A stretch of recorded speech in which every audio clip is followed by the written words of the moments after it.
خب ستار خانم اجازه میدن؟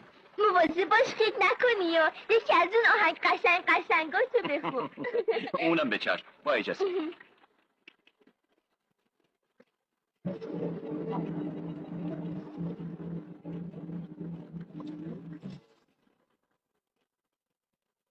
این آهنگی رو که میخوام امشب برای دوستان عزیزم بخونم اسمش خوابه. خواهش میکنم خوابی که شاید کسی ندیده باشه اما برای من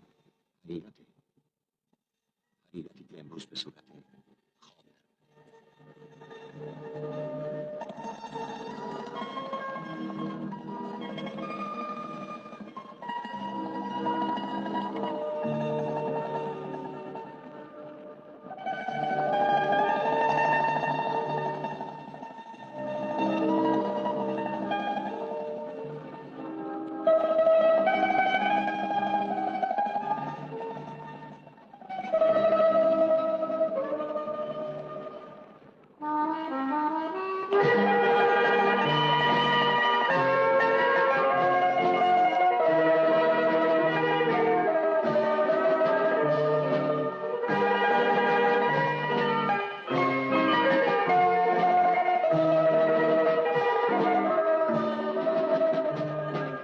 دیشب خواب تو را دیدم چه رویای پرشوری انگار که توی خواب دیدم تو سالها از من دوری تو را توی باغی دیدم که سر تا سر خزان بود هزارون چشم پر ز اشک به طاق آسمون بود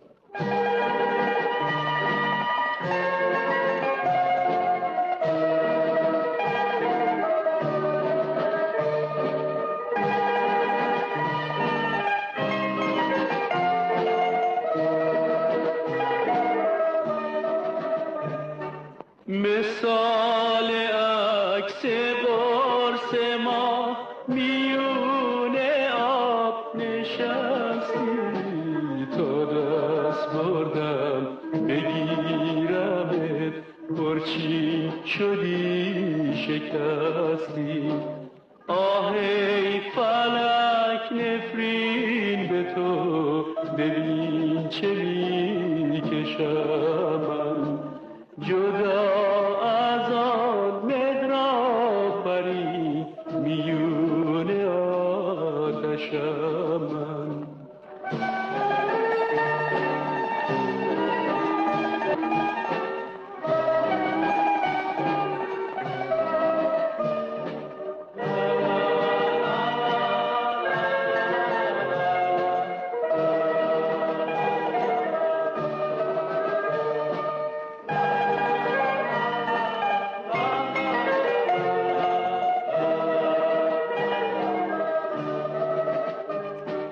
دیشب خواب تو